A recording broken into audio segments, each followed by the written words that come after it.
आने का मकसद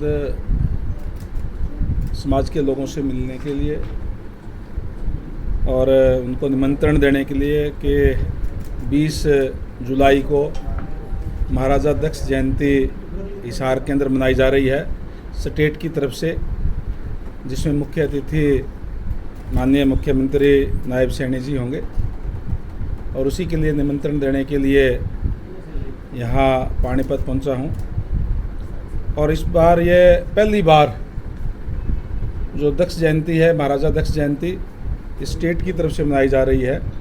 जब से भारतीय जनता पार्टी बनी है तब से अनेक महापुरुषों की जयंतियाँ सरकारी स्तर पर मनाने का काम किया है। पहले कबीर जयंती भी मनाई गई थी, रविदास जयंती भी मनाई गई थी और यहाँ पानीपत में ही आपके गुरु गोविंद सिंह जी की गुरु तेग बहादुर जी का जो है एक बड़ा प्रोग्राम समागम किया था। इसी तरीके से धन्ना जाट की जयंती जो है वहाँ धनौरी के अंदर मनाई गई थी। महापुरुषों की और गुरु साहिबानों की सबकी जयंती मनाने का काम सरकार की तरफ से किया गया है और ये पहली बार हुआ है, तो समाज के लोगों के अंदर भी बड़ा भारी उत्साह है। मैं पूरे कई ज़िलों के अंदर जाके आया हूँ तो बहुत ही उत्साह है लोगों के अंदर, अच्छी संख्या के अंदर पूरे हरियाणा प्रदेश से उस दिन 20 तारीख को हिसार में पहुँचेंगे।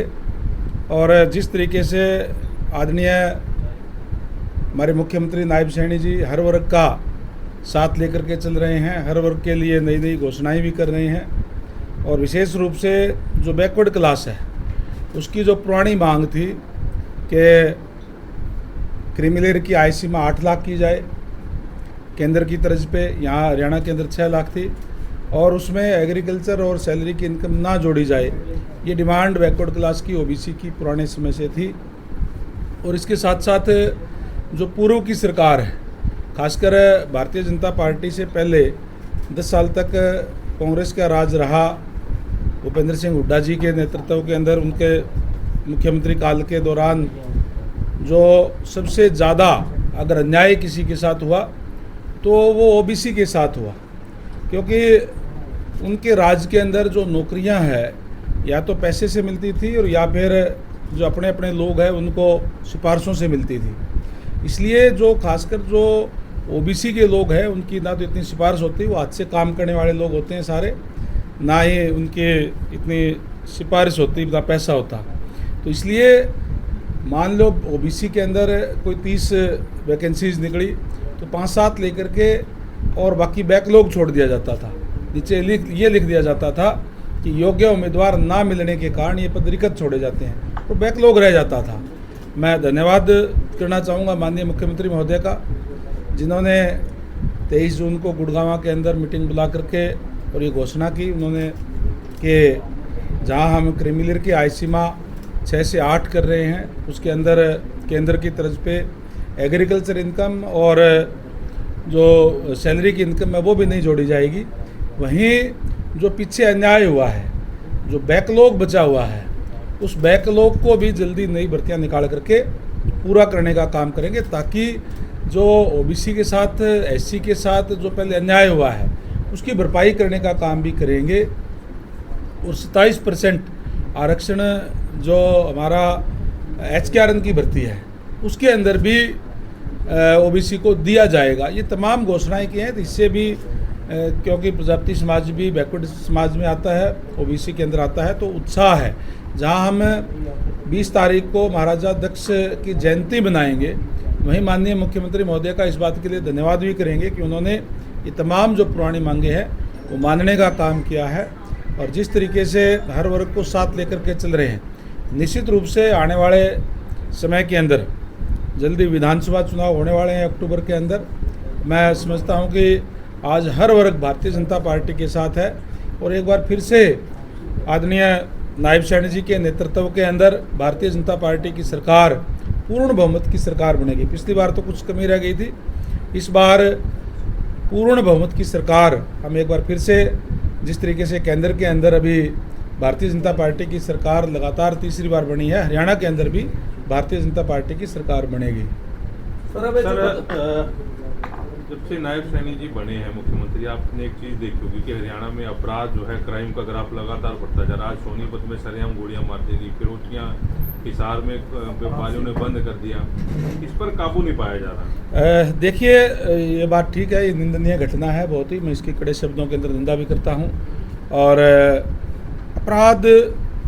अपराधी करने के बाद में जो जिस तरीके से चाहे वो हिसार की बात है, अभी एक जो मुख्य अपराधी था उसको पकड़ लिया गया है और के ऊपर अभी सख्त निर्देश दिए गए हैं और माननीय मुख्यमंत्री महोदय ने भी कड़े निर्देश दिए हैं और दोषियों को किसी भी कीमत पे बख्शा नहीं जाएगा।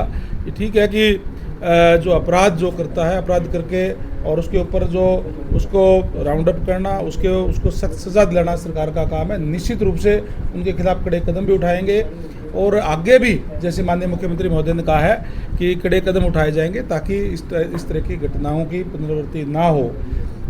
आज मैं ये कह सकता हूँ कि जो घटनाएं हुई है उसकी तो मैं निंदा करता हूँ, लेकिन जो कांग्रेस के समय में जो अपराध था उस टाइम का भी आप उठा करके देख लीजिए किस तरीके के कांड उस समय में हुए थे।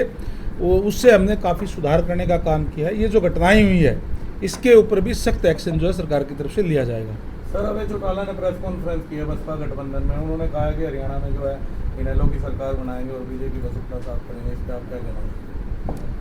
अब अभी लोकसभा का चुनाव आपके बीच में था। लोकदल, इंडियन नेशनल लोकदल के कितने वोट आए हैं वो आपके सामने है और अभी क्योंकि चुनाव है, हर पार्टी अपने अपने दावे करती है, उनको भी अपने दावा करने का अधिकार है। लेकिन मैं ये कहूँगा कि इंडियन नेशनल लोकदल पार्टी अब क्योंकि उसके अंदर जब दो फाड़ हो गई तो लोगों का विश्वास खो चुकी है, इसलिए अब मुझे लगता नहीं कि उसके अंदर कोई ज़्यादा वो है। भूपेंद्र सिंह हुड्डा कह रहे हैं कि अब की बार 70 पार और लोकसभा का रिजल्ट है कि बीजेपी 5 सीट होनी थी बीजेपी को, तो आप देखिए, भारतीय जनता पार्टी, अगर मैं देश स्तर की बात करूं तो पूरे देश के अंदर जिस कांग्रेस पार्टी ने लगातार इस देश में 50 साल से ज़्यादा राज किया, उनकी 2 बार सत्ता से बाहर होने के बाद भी 100 का आंकड़ा भी वो नहीं छू पाए। और हरियाणा प्रदेश की अगर मैं बात करूं तो ठीक है कि हम और ज़्यादा उम्मीद कर रहे थे, लेकिन 5 सीटें हमने जीती है, 5 सीटें कांग्रेस ने जीती है। और कांग्रेस ने ये जो चुनाव था लोकसभा का, ये बीजेपी वर्सेस अदर्स था, बाकी सारे एकजुट थे और बीजेपी एक तरफ थी। और इसके अंदर भी मैं ये कहूँ कि विशेष रूप से जो राहुल गांधी जी ने जो भ्रमजाल फैलाने का काम किया कांग्रेस पार्टी की तरफ से, संविधान की पत्रिका हाथ में लेकर के, और उन्होंने बार बार ये कहा कि भारतीय जनता पार्टी को सरकार के लिए तो 272 सीटें चाहिए, 400 किस लिए चाहिए इनको, और ये संविधान बदलने का काम करेंगे। और वो कहीं न कहीं उसमें वोटों में थोड़ा बहुत डेंट लगा है, जिसका कारण ये जो है हमारे जो सीटें कुछ घटी है हरियाणा के अंदर। लेकिन अब हमारा जो कार्यकर्ता है जाकर के उनकी सारी पोल खोलने का काम भी कर रहा है, लोगों को बताने का काम कर रहा है, लोगों को समझ में भी आ गई है। और उन लोगों ने इस तरीके की बात की संविधान को बदलने की, जिन्होंने अपने समय के अंदर इस संविधान की धज्जियाँ उड़ाने का काम किया। 1975 के अंदर जब इमरजेंसी लगाई गई तो मेरे ख्याल से इतने जुल्म जातियाँ अंग्रेज़ों के समय में भी नहीं हुआ जितना इमरजेंसी के दौरान कांग्रेस की सरकार ने करने का काम किया था। अभी दुष्यंत चौटाला जी यहाँ भी प्रेस कॉन्फ्रेंस कर रहे हैं, ये कह रहे हैं कि बीजेपी के साथ जाना उनकी गलती रही है। आपको लगता है कि 4.5 साल बाद उनको ये याद आया कि उन्होंने गलती की? नहीं, वो गलती सुधारने के बाद में लोकसभा चुनाव तो अलग लड़ा था उन्होंने, और लोकसभा चुनाव के अंदर कितने वोट आए वो सारे आपके सामने हैं। जैसे मैंने कहा, प्रजातंत्र है, प्रजातंत्र के अंदर जो पार्टी लोगों का विश्वास खो देती है फिर वो उठ नहीं पाती है। आज ये हालत मैं समझता हूँ कि दुष्यंत चौटाला जी की पार्टी की भी है और ये हालत इंडियन नेशनल लोकदल की है। बसपा का क्या जनाधार है? बसपा का जनाधार अब यूपी में नहीं बचा तो हरियाणा के अंदर कहाँ है? मुझे तो कहीं लगता नहीं कोई बसपा का कोई जनाधार यहाँ पे है। INLD 35 सीट पे जो है बता रही है बसपा को खड़ा करेंगे। वो तो चलो इनका इंटरनल मामला है, 35 पे, 37 पे, 50 पे जितने भी खड़ा करे वो तो उनका काम है। लेकिन जैसे मैंने कहा कि अब ये जो दो फाड़ होने के बाद में इंडियन नेशनल लोकदल पार्टी का पहले राज भी रहा है और मुख्य विपक्षी पार्टी भी रही है, लेकिन जिस तरीके से पार्टी के अंदर विघटन हुआ उसके बाद में लोगों का विश्वास खो दिया, और विश्वास खोने के बाद में प्रजातंत्र के अंदर लोगों का विश्वास ही होता है, विश्वास उन्होंने खो दिया। अब जो अब कोई उसमें ज़्यादा पार्टी के अंदर कोई 700 लोग हैं नहीं। अभी आप कांग्रेस की बात करें कि संविधान हाथ में लेकर राहुल गांधी ने जो मुद्दा उठाया तो वो क्लिक कर गया। अभी कांग्रेस मुखर है अग्निवीर योजना को लेकर, कल एकाएक जो आपको ऊपर से आदेश आया, आपके सभी मंत्रियों ने अग्निवीर योजना के ऊपर प्रेस कॉन्फ्रेंस की। आपको लगता है, आपको ये इस चीज़ का डर है कि कहीं अग्निवीर की योजना जो है हरियाणा में फिर ना क्लिक कर जाए लोगों के बीच में? नहीं, जैसे ऐसा पहले जैसे संविधान को लेकर आप कर रहे हैं। देखिए, अग्निवीर योजना अपनी जगह पे है, जो रेगुलर भर्ती जो सैनिक होती है वो भी है, और अग्निवीर योजना कोई अकेले कोई भारत में नहीं और दूसरे देशों के अंदर भी है। तो ये इस योजना के बारे में डिटेल से बताने के लिए जो प्रेस कॉन्फ्रेंस करी है, लेकिन अब जो है हमारे यहाँ कहते हैं जैसे काट के अंडे बार बार नहीं चढ़ती। कांग्रेस पार्टी ने एक बार बहका लिया था, और इसके अंदर तो मैं वैसे फिर भी बता दूं, क्योंकि ये चुनाव जो है बीजेपी वर्सेस अदर्स था, और अब कांग्रेस पार्टी गुटों में बटी हुई है। कांग्रेस पार्टी तो एक दूसरे को खुद निपटाने का काम करेगी, हमें उनके साथ लड़ाई करने की ज़रूरत नहीं है। हमने जो 10 सालों के अंदर जो कार्य किए, जो हर वर्ग के को साथ लेकर के चले, जो आज पंडित दीनदयाल उपाध्याय का जो मूल मंत्र है अंत्योदय, उसके ऊपर योजनाएं बनाई। आज 5 लाख रुपए तक का इलाज जो बीपीएल कार्ड है उनका जो फ्री हो रहा है।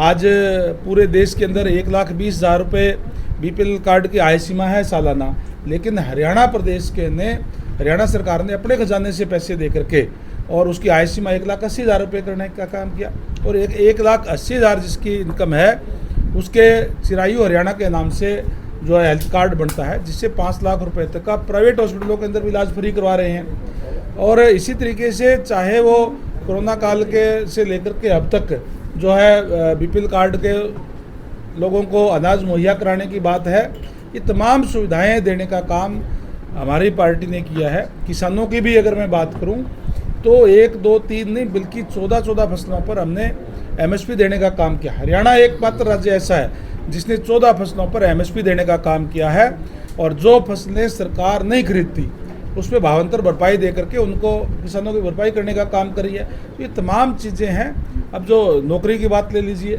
जैसे मैंने बैकलॉग की बात आपको कही, क्योंकि केवल और केवल जिनकी सिफारिश नहीं थी उनको छोड़ दिया जाता था। आज युवाओं के अंदर एक विश्वास पैदा करने के लिए हमने मेरिट के ऊपर नौकरियां देने का काम किया है। आज युवा को ये विश्वास है कि तू अगर पढ़ेगा अच्छा तो अपने शिक्षा के दम पर अपने सरकारी सेवाओं के अंदर अपना स्थान बना सकता है। तो हमने मेरिट लागू करने का काम किया है, हर वर्ग के लिए कार्य किया है। इसलिए आज जो प्रदेश के लोग हैं वो भारतीय जनता पार्टी के साथ है। जो कांग्रेस की बात आप कह रहे हैं, कांग्रेस की पार्टी तो केवल और केवल पिता पितुर की पार्टी बन के रह गई है। इसलिए उनके जो बड़े बड़े नेता हैं वो उनको छोड़ के जा रहे हैं। अभी हाल ही में आपने देखा होगा कि चौधरी बंसीलाल जी का परिवार, किरण चौधरी जी, श्रुति जी, वो भी उनको छोड़ के गई हैं। तो आज उनके अंदर अलग अलग गुटों में केवल एक ही परिवार का उसके ऊपर कब्जा है। इसलिए प्रदेश की जनता सोच समझ के वोट करने वाली है, और वो भारतीय जनता पार्टी के साथ है।